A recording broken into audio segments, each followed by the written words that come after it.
Blog Talk Radio.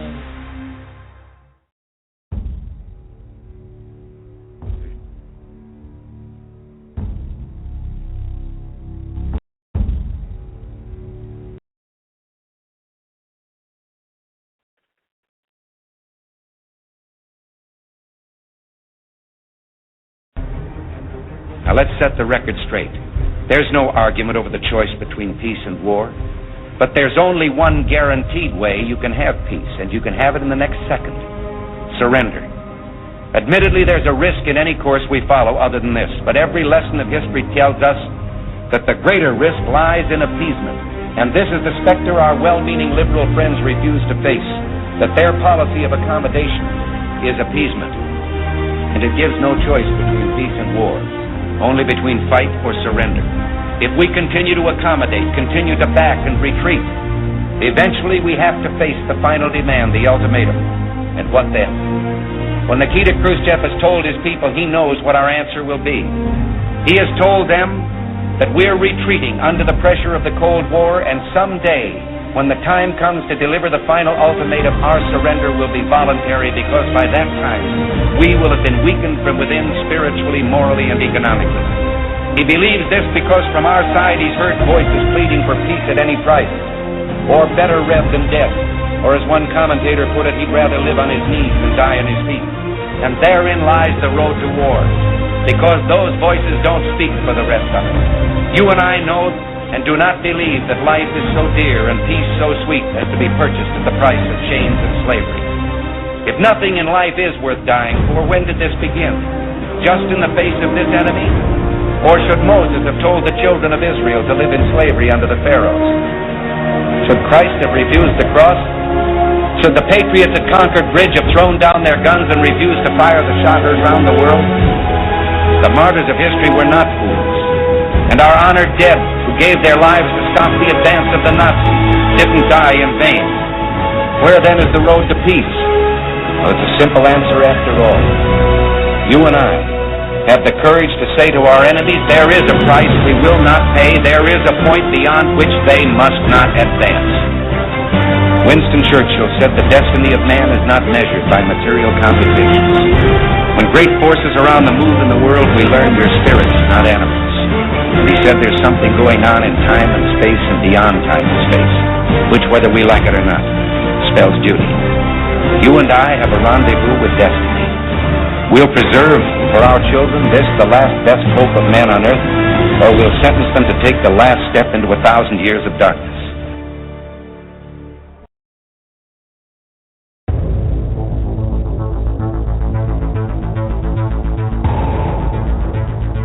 In the councils of government, we must guard against the acquisition of unwarranted influence, whether sought or unsought, by the military-industrial complex. In Dallas, Texas, 3 shots were fired at President Kennedy's motorcade in downtown Dallas. The first reports say that President Kennedy has been seriously wounded by this shooting. It is a big idea, a new world order. It was almost as if it were a planned implosion. It just pancaked. Either you were with us, or you were with the terrorists.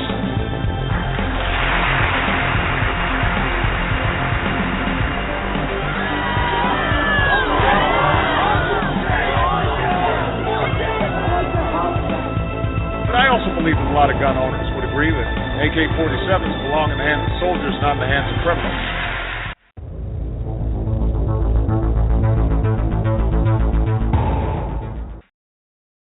Good evening. How's everyone doing tonight? My name is Joseph Gibson on Blog Talk Radio. I hope everybody's doing well. I'm broadcasting tonight, back from my home in Greensboro, North Carolina. As you know, our last show we did from Connecticut. We did from Meriden, Connecticut. And if you did not catch it, the last show we did was with my nephew, Alex Turgeon, who is now in boot camp in the United States Army. Okay, and we had Alex on the show Sunday evening to say goodbye to a few family members. that he did not get a chance to say goodbye to, and to broadcast on the airwaves live and, give a shout-out to any of his friends that he wanted to. I gave him that opportunity. After all, he's going to serve our country, so why should I not give him an opportunity on Sunday evening to do as he wished on my show? I invited him on. He didn't say too much, but we joked around about that, and let me tell you, when he graduates from boot camp, he's going to get a 10-day leave, and he's agreed to come on the show and tell us about boot camp and what he had learned, what he's going to learn, and that should be very interesting, and that's going to be sometime in November. Okay, I don't have an exact day, but as that day does approach closer, I will certainly keep everyone updated. But I did not put that down in the show description, what the show was really about on Sunday. So I did update it today. So if you go back and you look at the archive shows, I did put in the description that we were talking to Alex, okay, my nephew Alex, about going into the Army. So I just wanted to recap that. Well, anyway, my trip down from Connecticut back down to North Carolina was not too bad. On the way up, I ended up getting lost, and I turned a 10-hour trip into a 16 to 17 to 18 to 19-hour trip. I left at about 12 noon. I arrived at 8:30 in the morning the next day there. So I was physically and mentally drained. But on the way back, it wasn't too bad. It took about 10 and a half to 11 hours, and it was quite a nice ride. It was nice and smooth, no traffic jams. I didn't take any wrong turns. I did run into some severe thunderstorms. These thunderstorms in the Blue Ridge Mountains were some of the most powerful thunderstorms I've ever experienced. I've seen some bad ones when I was out in Wisconsin, and where I saw a tornado touchdown. And when I was in northern New Hampshire in the mountains, believe it or not, I saw a tornado touchdown up there in the mountains too. I saw the funnel cloud drop down. I saw some bad ones up there. But these last night, it shook the car as I was going down the highway. That's how loud the thunder and the lightning was just blinding. So it was pretty rough. But I made it back in one piece, and I'm back here in North Carolina tonight. Now, if you missed the introduction, I know I had a couple requests for Ronald Reagan. So if you missed the introduction, shame on you. I played some Ronald Reagan for you. So you missed it, I'll play it at the end of the show. How's that? So you got to either listen in or tune in at the end.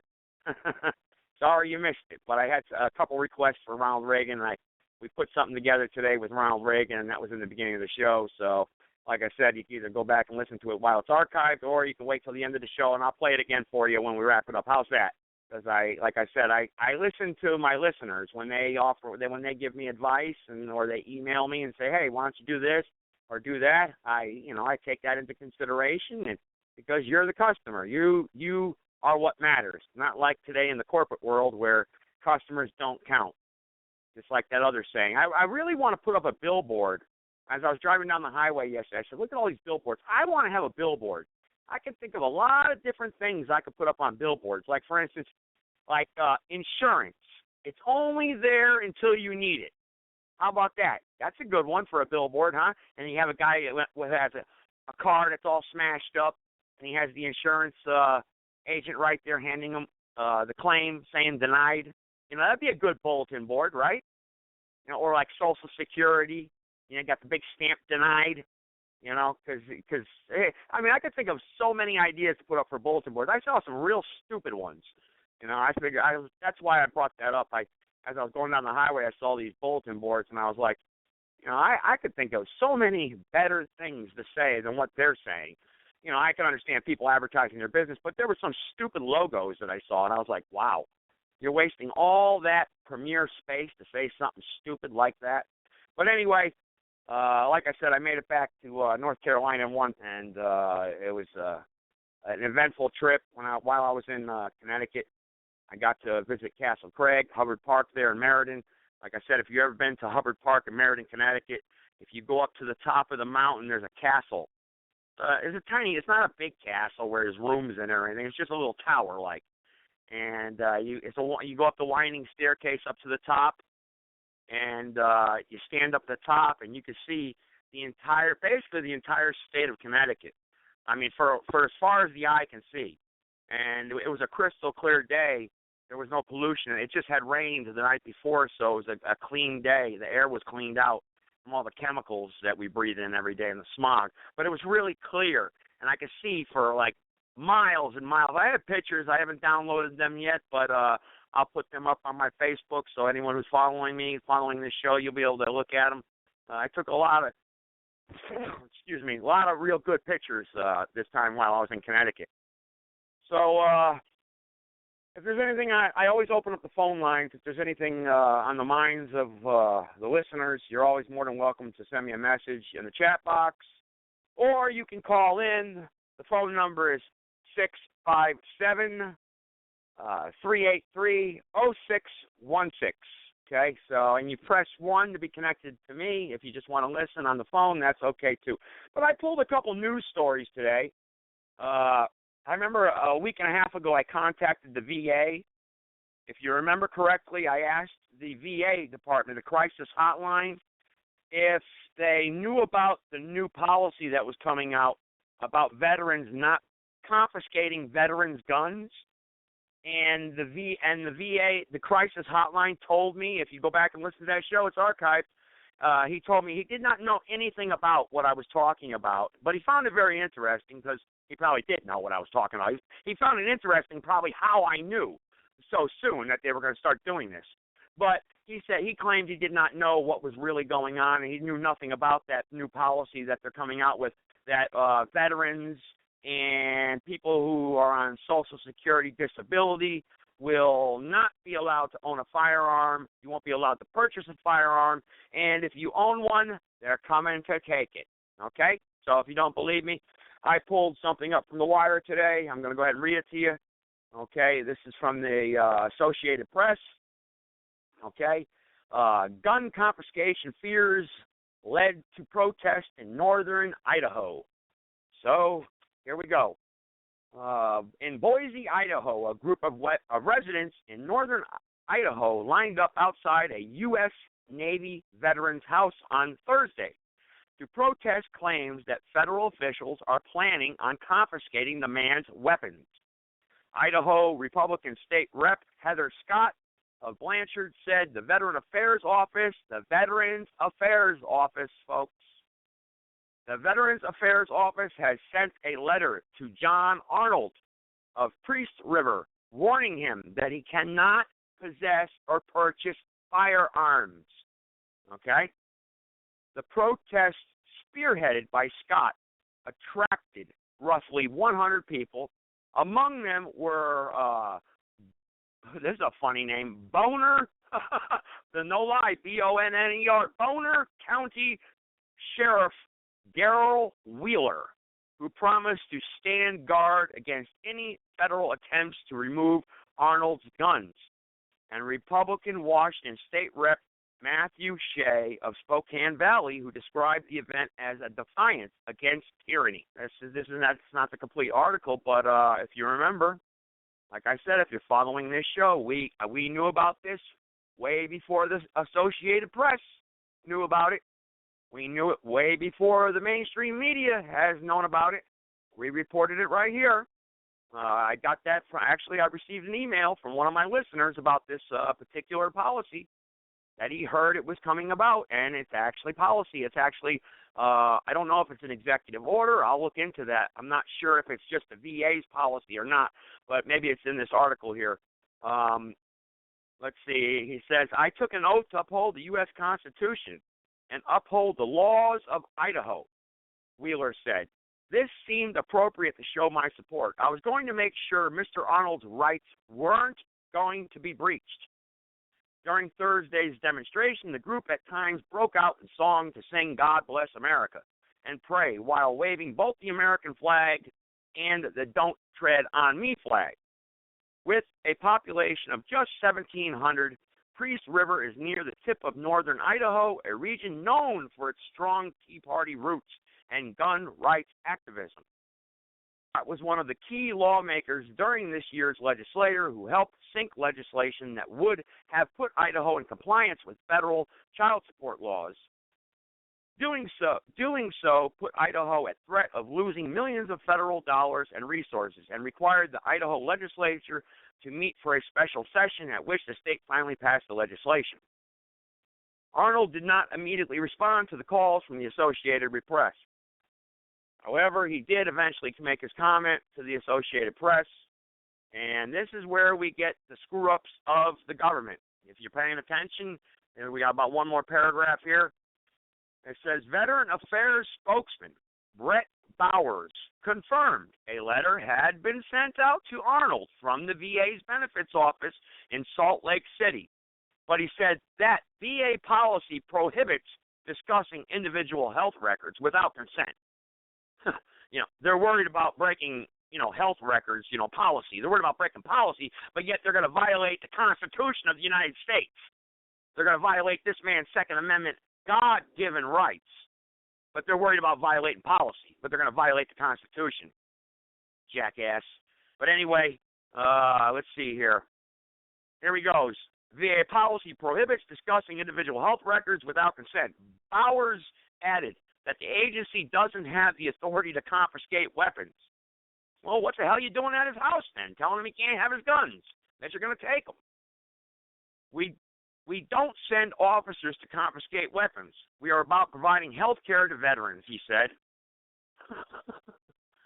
Did you listen to the beginning of this article? This is ridiculous. Currently, the Veterans Affairs Department can bar veterans from purchasing guns if they are declared incompetent.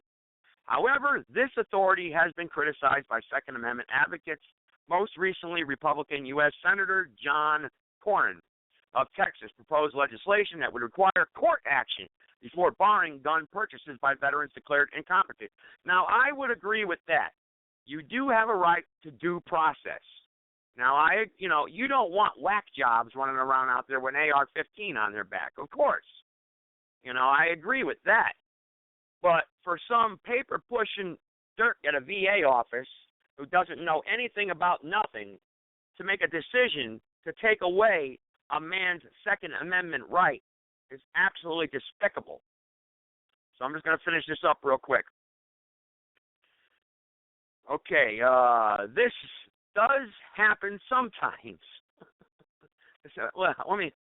Boner says, excuse me, the VA says, excuse me, I'm sorry, I got that Boner name stuck in my head. That's a funny name for a county, Boner.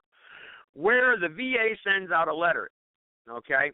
Veteran Services Officer, Bonner County, especially if a veteran has dementia, and a fiduciary has to be appointed to manage finances like a pension and income. You wouldn't want that person in possession of a firearm. Well, actually, yes, I would.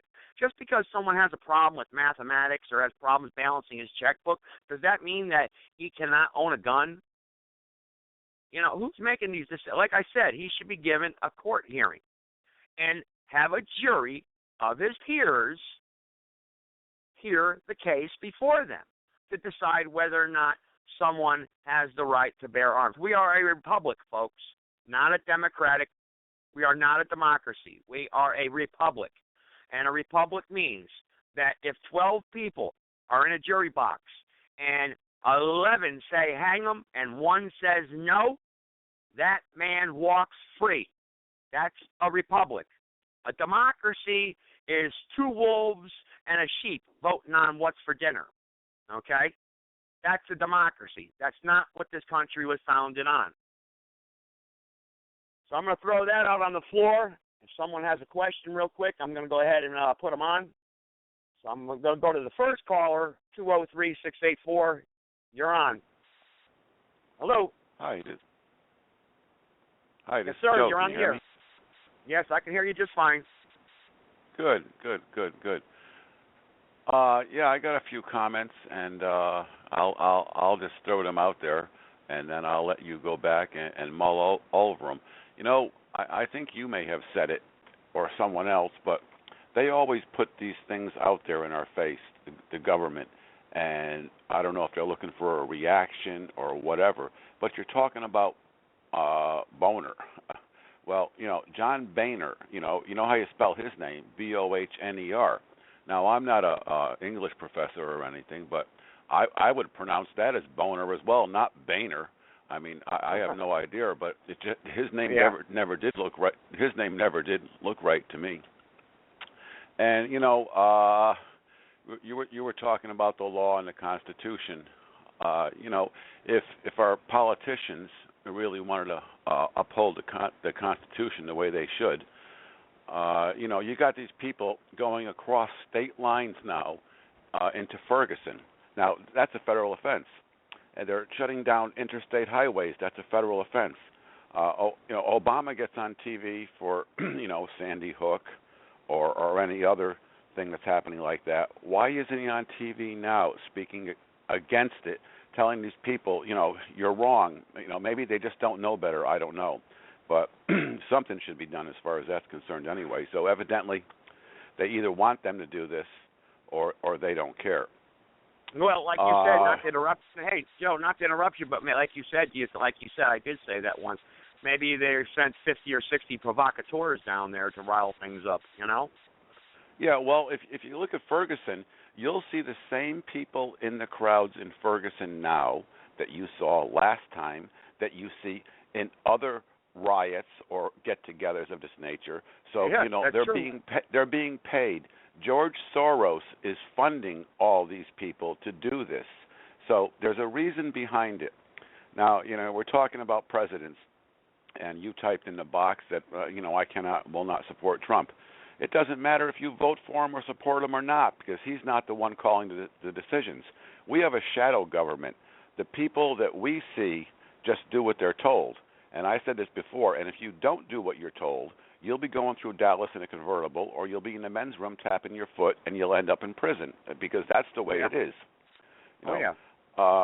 So you were talking about Republic and whatever. Down south, it's a little bit different than up here in the north. I believe that, if you're arrested, and for any reason, you should immediately go in front of a grand jury, and let 12 people there decide if the officer is wrong or not. Because you get pulled over by a cop, and he got a bug up his ass. It doesn't matter if you're right or you're wrong. You're going to jail. And you know what? You should have some say-so right then and there, because you may have a sick wife at home, you may have a sick spouse at home, and you need to get home to take care of these people. And it's the officer's word against yours. And if you're innocent till proven guilty, well, that's not the truth. You're guilty till proven innocent. Exactly. Why, if they put a $500,000 bond on you, obviously,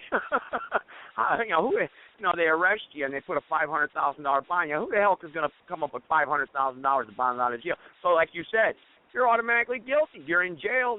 You cannot defend yourself when you're in jail. Your family's going to lose everything. You're going to lose everything. So, yeah, you're right there. You have a good point there. Yeah, and you'll have a speedy trial 3 or 4 months down the road of being in jail, when your job is gone, your house is gone, your family's gone, and everything else, and then you'll get a not guilty. But at that point, you know what? You'd be better off in jail. At least you have a roof over your head. Now, that's not true for most people, but for some people it would be. Most people, wouldn't go down the tubes that quick. But in this day and age, when people are already spending next week's paycheck, they probably won't last more than a month. Yeah. But what about the article that I mean, you're allowed to talk about whatever you want, like I always say, but what about the article I presented today about, we contacted the VA a week and a half ago, and the guy acted as though he did not know what I was talking about, but yet he seemed interested in knowing what I was talking about.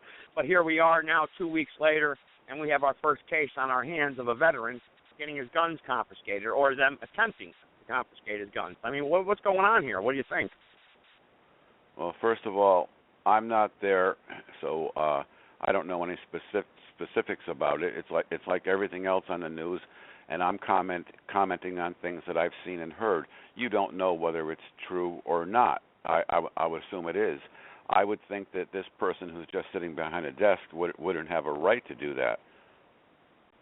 Yeah, like I said, why policy? You and I've had this discussion plenty of times. Policy. Policy does not trump the United States Constitution. I know these people and their policies. I just get a kick out of it. Well, it's done that way almost everywhere you go. It's our policy. Well, let me see the policy. Well, I don't have it. Well, let me see the manager. He's not available. How can you say it's just another way of saying no? Yes. Yeah, you're right. No, get out of here. We don't care. We don't care. It's our policy. You start pulling that on people too, and watch their eyes roll back in their head. No, it's my policy that if I have to give you my telephone number, that there's a $25 charge. Yeah, no, that's a good one, and we're going to talk about that one day in the future about these internet scams, these phone scams. How you have a lot of good ideas actually how we can get back at these people, but we don't want to go into that tonight. But I want to just move on to one more caller because he came right up after you, and so 262, go ahead, you're on. Hey, good afternoon, everybody. This is Mike from Wisconsin. Hey, Mike, how you doing? How you doing, Mike? Hi, Mike. Good. Hi, Joe. My problem is these people are sitting in Washington making laws. How many of them have ever fired a gun, or even owned a gun, or been around a gun, or anything of that sort? They're making laws, and it's just like my opinion is. You shouldn't be able to be president unless you've served in one of our armed forces. That's my belief. Well, you're right, Mike. How could you be a commander-in-chief of the military when you never served a day in the armed forces? That's like me being a brain surgeon in a hospital, the biggest hospital in the United States, but yet I've never took a day of medical school. That doesn't make any sense. It's sort of like you're saying you're not going to support Trump. At least he's a businessman. Obama doesn't have anything behind him whatsoever. He's never even, I bet, picked up a BB gun. Well, just talking about Trump real quick, since we already mentioned him. Somebody made an interesting comment today. They said, if you were sitting at a table and you had to have somebody on your behalf making a deal for you, no matter what it is, buying a house, a conflict with your neighbor, buying a car, whatever it is, wouldn't you like to have Donald Trump on your side to make that deal? Well, I would. The guy's a genius. The guy's a good businessman. If I had to make that choice, yes. Well, yeah, I'm talking about hypotheticals here where, if he's commander in chief and he's talking to the Iranian government, he's not going to take any nonsense. He's going to make the best deal possible for the people that he represents. It's just like, you hire a lawyer to make a deal for you. I'm just throwing that out there since we mentioned Donald Trump. But, Mike, do you have anything else to say about that article that I read earlier? Well, you're on Trump. I just want to say something about him, if I could. Okay. They all act like, he's buying people off and everything else, and what person in Congress hasn't been bought by some group or who hasn't? I don't think anybody can say they haven't taken money from a group that wants you to be in favor of whatever they're in favor for. And yeah, you're right. It's like at least Donald Trump, in my opinion, is putting his cards out on the table. The other 11 are like, okay, well, we're going to take care of the border, and yes, we're going to do this and we're going to do that, but they really don't have much of an outline of how they're going to do it, and just like Obama, when they're going to do it. He's been in there 6 years. How long does it take? Yeah, I know. Yeah. I think it's all part of an entire big plan, and just because they're president, they don't make the decisions. Like I said, there's a shadow government. They're told what to do. So if Trump did get in there, yeah, he has good ideas, but I seriously doubt if they're going to be implemented. I want to give you a little piece of advice. I watched it when Obama was elected. I watched it when Bush was elected. When the president of the United States, the next one, is elected or chosen or selected, like you like to say, watch the first few weeks and watch the media, how they always report who's going to the White House and who he's meeting with. He's meeting with their bosses. Like, for instance, AT&T met with Obama his first week in office. Time Warner, Warner, all these big multi-billionaire companies met with Obama first before he even was inaugurated. So, you're right. He's selected and he's told what to do. Well, and yeah, they keep a list of visitors to the White House. And there's this one guy. He's on TV. He's a black guy too. He runs around with these dirty sweatsuits on, and he's part of CNN or Fox or something. His name's Jesse Al Jackson? Sharpton. Al Sharpton. I think it's Al Sharpton. Yeah, he's been to the White House over 100 times so far. And isn't it strange? I wonder what they're discussing in those 100 meetings. Maybe it's Ferguson. I don't know. It's just a guess from me. Yeah, no, you're right. You're entitled to your opinion. You're right. Why would you visit the White House 100 times? They surely, I didn't even visit my grandmother 100 times in a year. So, what's going on here?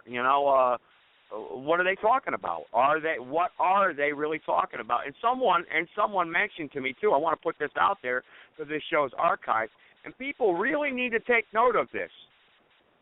Louis Farrakhan has selected or is selecting 10,000 black men to attack white people. Why is this man still walking free? He's asking for 10,000. Okay, well, he's selecting them. Yeah, he's asking for them to come forward so he can train them in his militant group that he has, or whatever he does with his bow tie on and everything, to attack white people. Why is this man not charged with a hate crime or labeled a terrorist? What's going on here? Why are people allowing this to happen? But go ahead, guys. I'm through with comments right now. You can go ahead and speak up, Mike. No, I got another caller. That has a question. I just wanted to know if you were all set. But anyway, I'll put her. Go ahead. You're on 336. Hello? Hello. Yes, you're on. Go ahead. Oh, okay. This is Bridget from North Carolina. Yes. And I just had a comment. My comment is the politicians that are in office are not at all interested in upholding the Constitution. They're actually interested in destroying it. So when they pass all these laws, they know exactly what they're doing. They want to take our freedoms away. They don't want to give us guns. They don't want to give us free speech. They don't want to do any of that. They want to control us. So when they do all of this, it's for a reason. Just like when they're trying to take, now there's a thing where they might try to take the guns from the veterans, which is crazy because you're going to put the guns in their hands to go fight all these wars that you start over nothing, but then when they're done serving, you want to take it away. That makes no sense. Well, at all. In Ferguson, they have the Oath Keepers there now trying to maintain order because what Obama has done over the course of a year or two or three, he's taken the police out of the picture. I mean, they're not allowed to do anything, especially in Ferguson, and it's happening all over the country. Now, why in Baltimore? Baltimore. Right. Why isn't he getting on TV and speaking up about all these attacks and everything? Not that I know anything about them. Not that they may not even be real. I don't know. But I mean, the fact is that we're hearing it on the news, and if the news is a bunch of crap, then they should get those channels off the air too. But there must be some truth in the stories they're telling, otherwise they wouldn't be on the air. And she's right. They want to destroy everything on us at one little piece at a time. Just keep chipping at it until they get their way. And Trump's got $10 billion. He could give everyone in my town $250,000, and you know what? He'd probably have money left over. So it's about power when you become the president. It's not about the money, that's for sure. No, presidents usually don't make that money. They make it afterwards with speaking engagements and stuff like that. Hillary Clinton, she charges $250,000 each college she visits to speak at a college. You go to dinner with them, it's $2,000 a plate to sit down in the same restaurant. So they make for instance, if I was president and say I was visiting Meriden, Connecticut, I would call up the best restaurant in Meriden, Connecticut, if you guys got one, and I would say, or like the steakhouse, I'd say, hey, I'm former President Joe Gibson. I'd like to come to your steakhouse. Can you shut it down for the night? And I want to charge anyone who wants to come there $2,000 a plate. And then they would advertisement, sell tickets for a month, and people would pay it. All the rich people would come and want to talk to me because I was the president. And that's how they make their money. You know, it's sickening. It's sick. It really is. It's sickening. Well, at least they're doing something for the money at that point. Because right now, I think the senators and all of our politicians and everyone are doing just about nothing. And, you know, I've heard many times that they don't even show up for the job in the House and everything. And by the way, I'm very happy that you put Reagan on as your intro, because being from the government, and that means it's copyright free and no copyrights have been violated. No, I know. No, that's great. I understand that.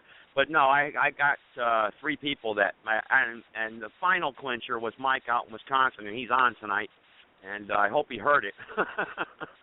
You know, if he didn't, I'll play it at the end, because he said, hey, how about putting some Ronald Reagan clips up there for your introduction? Because a lot of people feel that, and especially the generation I'm from, even though I was a kid during the 1980s, but Mike, knowing that at the age he was at, he was in his prime during the 1980s. The 1980s were a very good period of time for a lot of people, and they reflect back on President Reagan as representing the country as a real president should. And we saw what happened to him, didn't we, when he started making waves? He took one to the chest, huh? That's what happens. That's what I'm telling you. You don't make waves.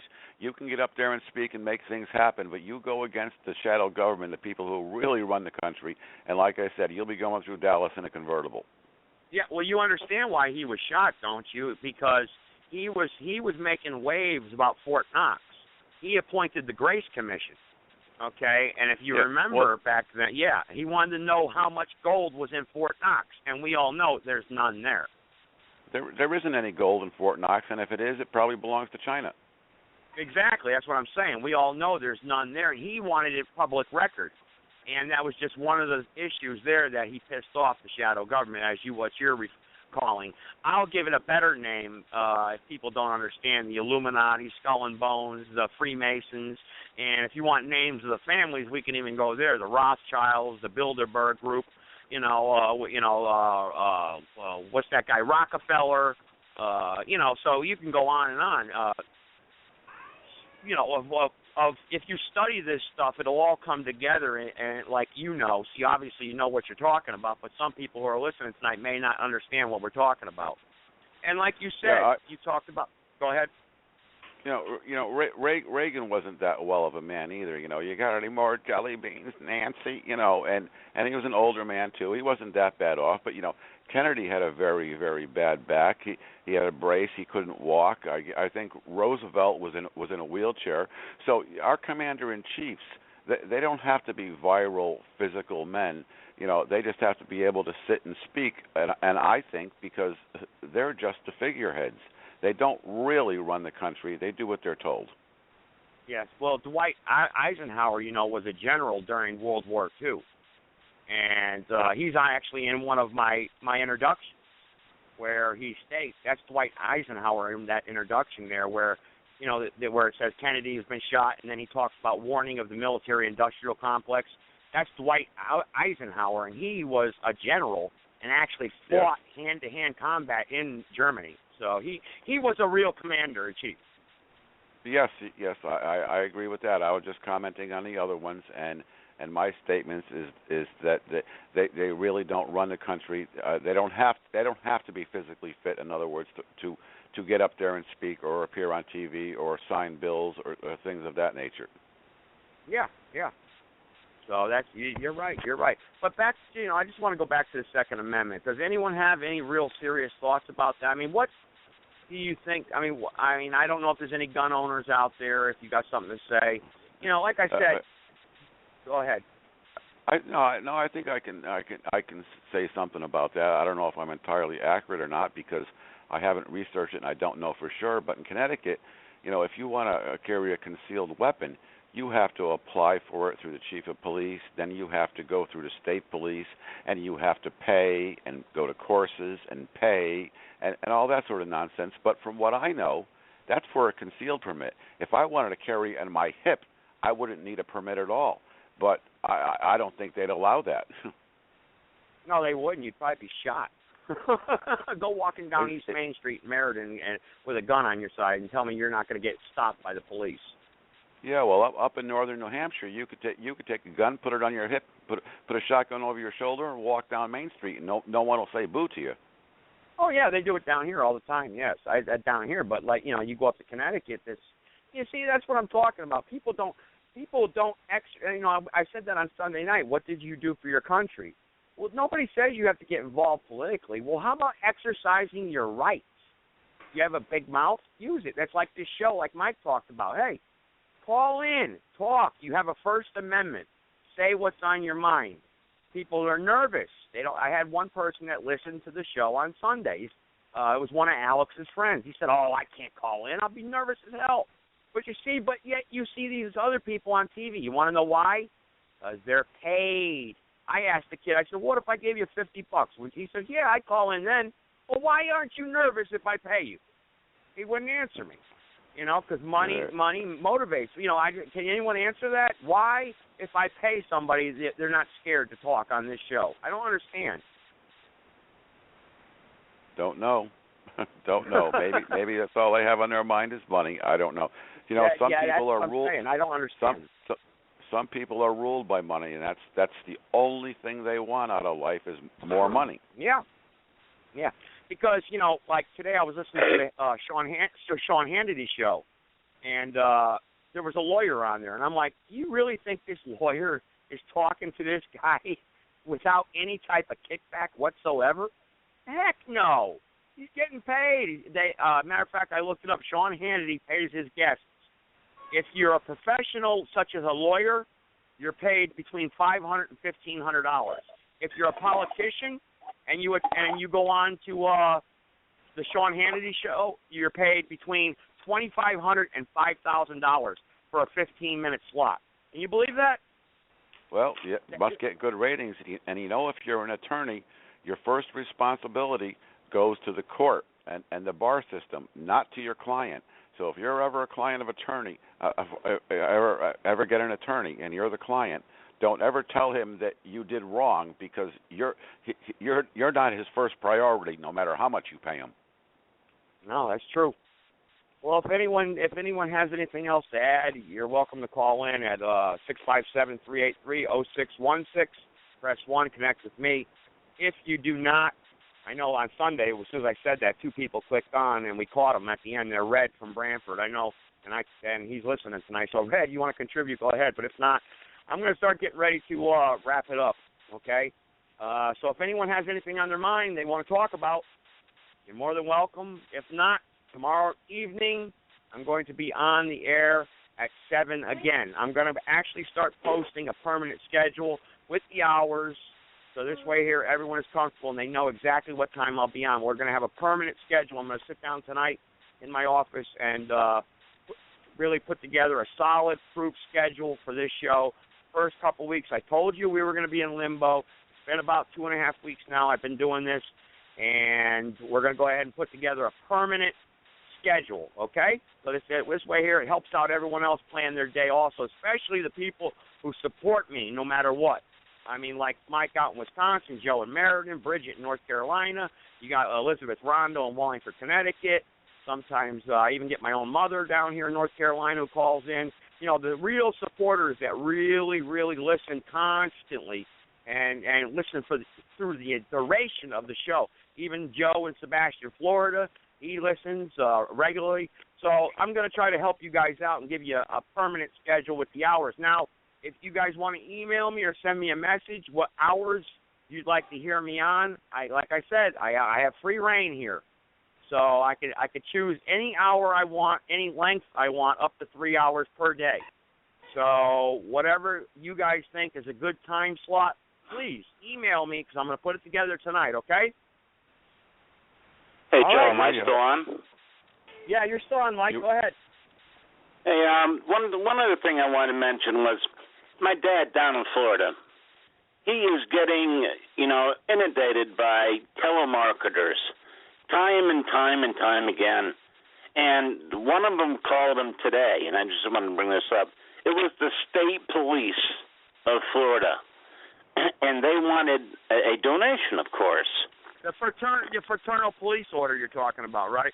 Yeah, another lie. Yeah. It's called it's the state police fraternal order. Each state has one, and they do solicit people for donations.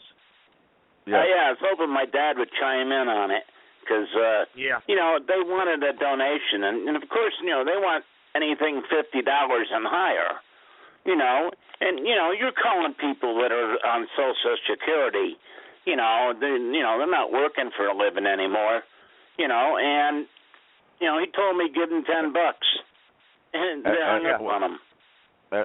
As you may know, which I said in a previous call, they used to call here constantly, and I found that it's wasting their time for as long as I can helped.